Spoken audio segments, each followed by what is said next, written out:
Hello, BookTube. Well, it's another week, and I'm getting closer to Friday for Friday Reads videos, but we're going to call this one, what's tomorrow, Sunday? Sunday Reads? Okay, maybe I'm not that much closer to Friday after all. Anyway, before I start with my video, I thought I would give you an update. So, I have a job.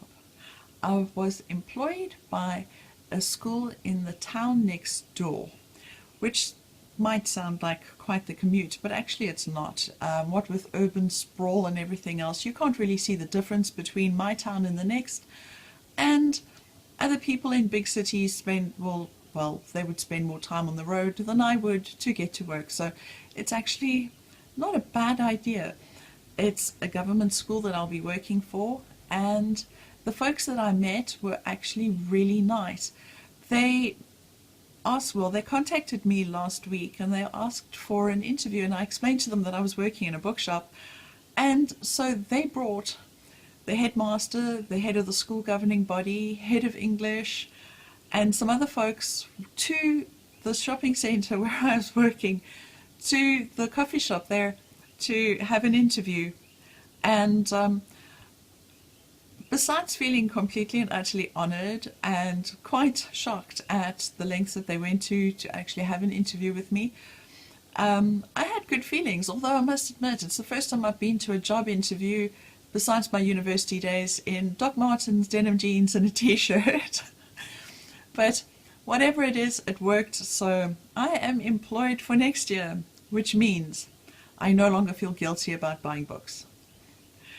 Anyway, so we all know, well, if you watched my last video, you all know that last month, wow, it feels like a last month, 12-hour shifts on my feet, oh man.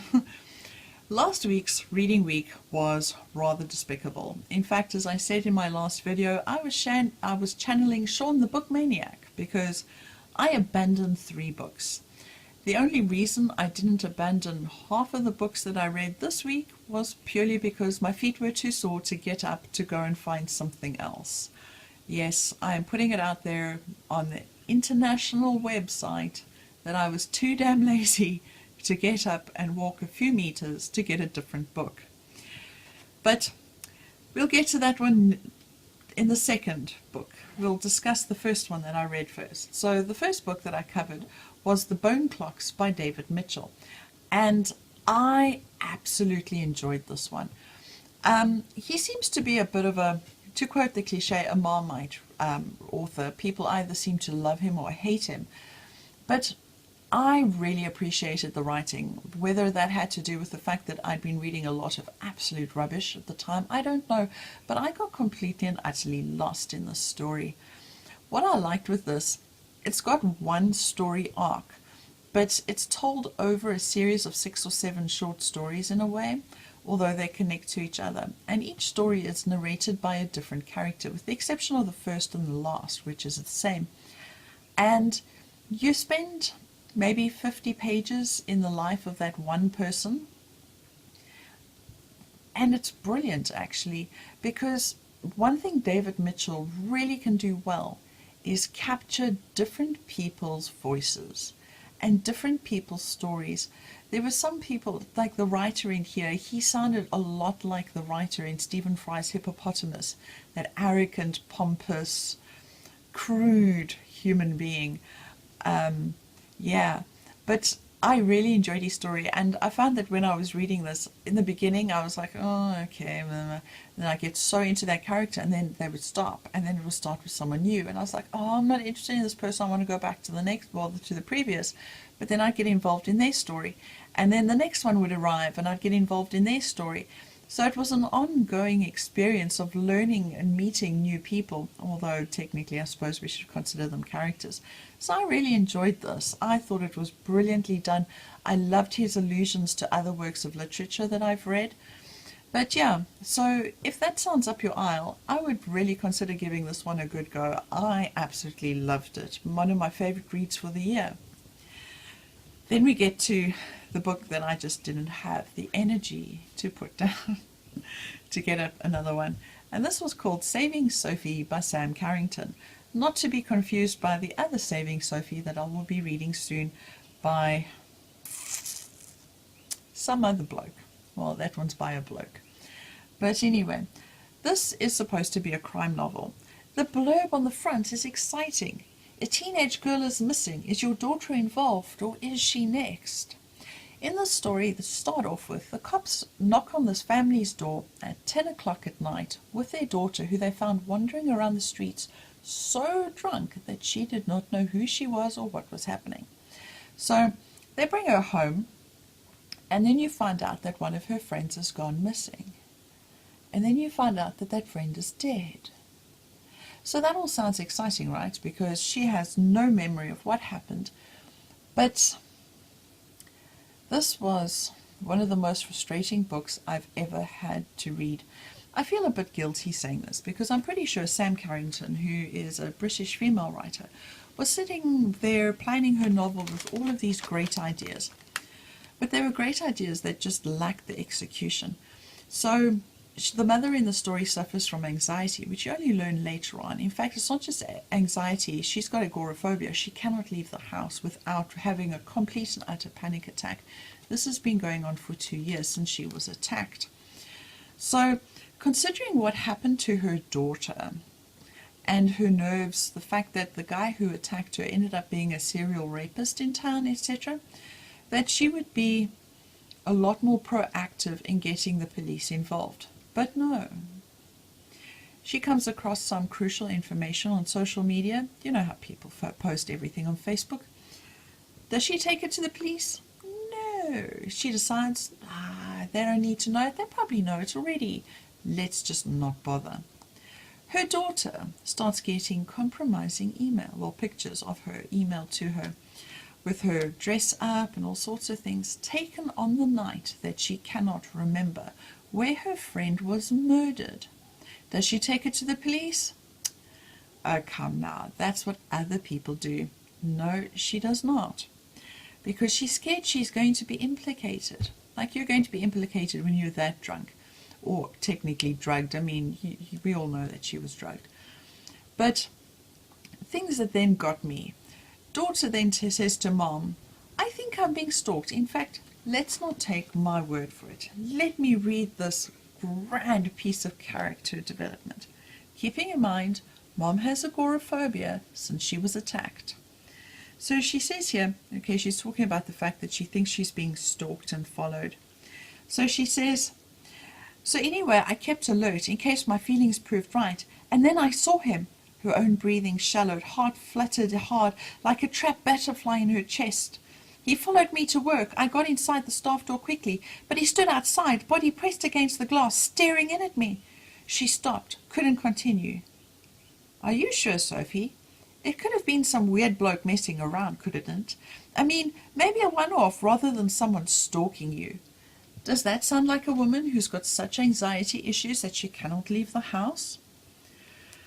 It was just an ongoing nightmare of stupidity. In fact, the climax. Look, I'm going to give you spoilers, so if you decide you want to read this rubbish, skip ahead right now. But I wouldn't really worry. So, mom, the one night, this is towards the end of the book, she climbs into bed. You can tell that she's been drugged, right? The guy crawls in next to her, and the next morning she wakes up, the dog's not there, the husband's not there. Husband's left a note saying he's sorry to scare you, didn't come home. He's been upset and whatnot with what's been going on, and he needed some space. So she realizes that the guy that crawled into bed with her is the murderer. She then goes looking for the dog, which she finds murdered in the bath. Don't know about you, this would stick my anxiety levels through the roof, and I don't suffer from anxiety. What does she do? Well, first she crawls around on the floor with a kitchen knife, like, oh, somebody save me. And then her daughter's friend, the one that kind of got her into all this trouble, rocks up. Does mom have anxiety? No. Now she's cold and ruthless and calm with the dead dog in the bath upstairs. It was the dumbest flipping story I have ever read in my life. I felt that she had given characters conditions, etc., just to try and add to the depth in the story, but she didn't carry them on. There was no development. The characters were inconsistent. They were really stupid. I can handle stories about stupid people. I mean, if they are intentionally, mentally or cognitively impaired. But yeah, the only reason that I finished that one was because my feet were too sore to get up and get another book. Yeah. I can't believe I actually waded through that. It was just pathetic. Anyway, new reads for the week. So I started on Mort by Terry Pratchett. I started this book decades ago, and I got to about page 50. It was a library book back in the day, to discover that the next 10 pages were missing. So I stopped reading it, and I've never come across a copy since. Well, I obviously have, because it's mine. I didn't steal it. And but yeah, it's been sitting on my shelf for about 3 years, 4 years, and I decided, what the hell, I needed something that I could reliably guarantee was not going to be stupid. So I've got Mort, which so far, I'm not far in at all, but so far is going great. Nobody's done anything really dumb. The other book that I've just picked up today was Disillusion by C.J. Sansom. So far, going great. I haven't got far enough to really give any kind of an educated opinion, but the first few pages seemed very acceptable. I'm hoping for grandness, and maybe if I get to page 200 or so, to maybe purchase the rest of the series tomorrow, because I can. Talking about purchases, let's go through what I got this week, right? So the first thing I got was The God of Small Things by, I didn't think to Google his name beforehand, Arundhati Roy, or something along those lines. This is a Man Booker winner from, when was it? 2007 comes to mind, but I might be wrong.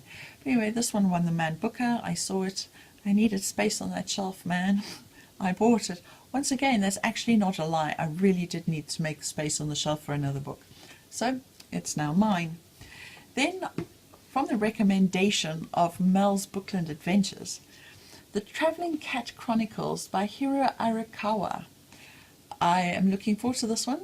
It's a gorgeous book. I love the foil in the spine and on the cover. And it's about a cat. And besides the puppies that I love to bits and pieces, we all know that I love my old man, my kitty cat, who is going to turn, I missed his birthday. He turned 17 5 days ago. I'm a horrible parent. And then the last book I got was this one. So, you know that I've been wanting this book, and I said it cost 7% of my salary. Well, surprise, surprise, it was on sale. Surprise, surprise, add staff discount, and suddenly it became extremely affordable. So I finally have Long Walk to Freedom by Nelson Mandela, which I'm really going to look forward to reading in the new year. Yes, we're all going to blame Steve Donahue. He's made me interested in non-fiction. So those are the books that I have dealt with. Actually, no, I can't say I've dealt with them, because if we had to go through all the books that I've dealt with, this would be a couple of months long as a video, because I have handled thousands of books in the last week. But yeah, I'm sorry that I'm not going to be a bookseller after tomorrow, although my feet are thrilled. But it was actually a really great job, and I was really starting to get into the hang of things. I was starting to get to the point where I could really sell books, especially those that I've read, as long as they weren't like this. This one's copy is still on the shelves there. I don't think I could honestly tell someone to buy this. But yeah, other books I'm pretty good at flogging, and I'm getting I'm getting feelers around the kiddie section. It's the 6 to 9 age group, besides the Diary of a Wimpy Kid and Dork Diaries. The others, I have no idea, unless it's Enid Blyton, because, I grew up on Enid Blyton and all that stuff. But it's been a wonderful, wonderful experience. And because I'm not being paid for this or anything of the sorts, if you are ever in Port Elizabeth in South Africa and you want to get books, I would strongly advise going to Bargain Books at Moffat-on-Main, because those ladies there know how to give exceptionally good service. And if the book is not on the shelf, they will find it for you and they will let you know when it arrives. Yeah, in fact, if you resign from your job and you hang out there often enough, they will try and get you employment too. Actually, they did. But unfortunately, one needs to go where financial security lies. But it's been a fun holiday. I have learned a lot. Book selling is not just about having a chat with me when I rock up. There is apparently a hell of a lot more involved, and there are code numbers that you need to remember, and filing of books. I mean, besides the obvious alphabetical order thing, which your customers. But one thing that's going to be nice about returning to teaching is that I can return to my same lines, or my old lines, my favorite lines. You know, as a teacher, when the kids are finished with the exercise, you can go to them and say, "Do I look like your mother? Go put that back where you found it." In retail, you go, "It's all right." And then you go sort out the shelves once they've left. All the books on the floor, I might add. But yeah, so I'm going to be happy to be able to go, "Do I look like your mother? Go put that back." But anyway, so that was the end of this reading week. Next week, I'm hoping to read a ton of books. One, my feet deserve to have a break, so I plan on doing a lot of things that do not require standing, walking, running, or anything that requires energy. I plan on sitting and reading for a whole week. Sounds marvelous. Yeah. I wish everyone who is celebrating Christmas a very happy Christmas. If you don't, I hope you have a great holiday, and I look forward to watching everybody's videos now that I will have a chance to, and I look forward to seeing you all in the future. Happy reading. Bye.